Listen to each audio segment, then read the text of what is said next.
What does it take for Michelle Pfeiffer to call somebody up and go, I want to do this? A lot. Yeah.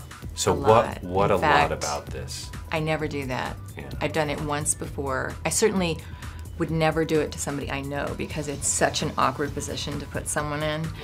But I mean, so much of the time now things get cast so early on and you never even know about them, and I'd heard about it and I really didn't want that to happen this time, and I hadn't talked to Tim in many, many years, and I happened to be working with a mutual friend of ours who kept nudging me to call him, and I finally did. Right. And he was really gracious.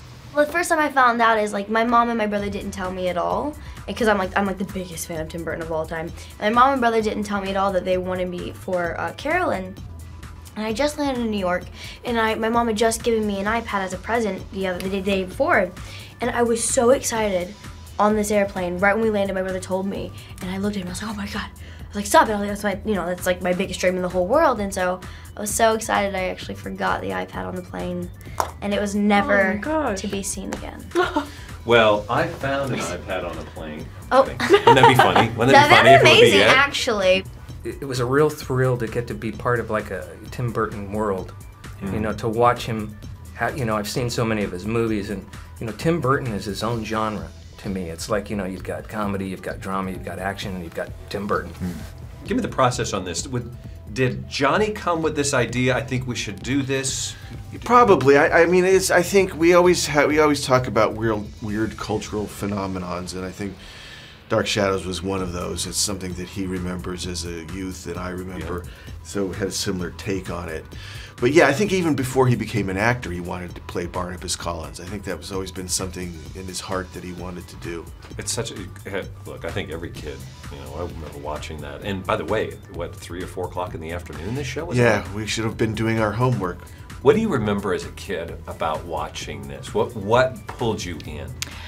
Well, it was scary for the time. I mean, certainly not by today's standards, but and for a kid, who was 11 years old, and it was spooky and kind of sexy and kind of naughty, and I mean, the vampires are always sexy. Why? I don't know. I was thinking about. I thought last night. I was thinking I'm going to get asked that a lot today.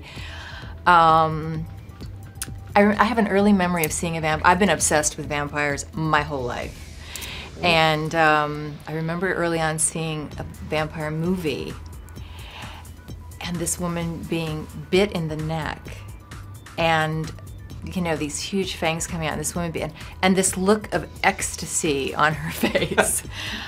And it was so erotic, and there's just something, I know. Just saying that, I'm sorry. You didn't have to act it out. You could have just told me. All right. Was it too much?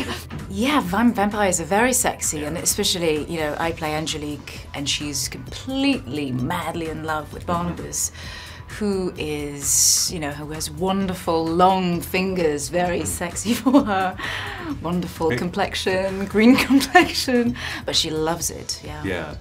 That's quite a love scene, by the way, you guys had. Yeah, and it's the first love scene in a Tim Burton film. Really? You see, so yeah. He went all out then. He had a lot to get out of his system on that one. You guys trashed that room. Yeah, it was lots of fun actually, because I felt like I was Barbie and he was Ken. Was it awkward? Were you on wires, or was the room moving, or how did that? We were on wires, but we also had wonderful stunt people, because I think we might have died if we had done it. Yeah. There's got to be a shorthand, Tim, at some point with the two of you, right? Like, is he on speed dial? Well, yeah. Well, I mean, I'm not known for my public speaking, and it's always been hard for people to understand sometimes what I say, and so it is good when you know somebody, you have a shorthand, and you have a certain, after working with somebody, they know you a bit more, and then you're just sort of free to kind of focus on the characters and not have any other issues. So we're touching on the relationship that Tim and Johnny have. This is their 8th film together. Yeah. What did you see? How would you characterize their working relationship? they're just one person. Yeah, they're. They symbiotic basically they've got almost. their own language and they basically finish each other's sentences. They just look at each other And start they're laughing. like, yeah, they know what. It's just crazy and. It's really cool to witness. So the idea of bringing him into the 70s, you could have brought him anywhere, you know. Yeah, it's just the 70s was weird then for me, and you look back on it and it stays weird. If you could go to hop on that time machine with me, Michelle, go someplace, open the door, where would you want to go? Maybe the 60s. Yeah. Why? I don't know. And I think when I was small, I kind of I missed it. You know, I knew it was. I knew that it was a really exciting time, and there was a lot going on. And I by the time I was old enough to participate, it was sort of over, and we were into the disco era. And I just think it was, you know, a revolutionary time.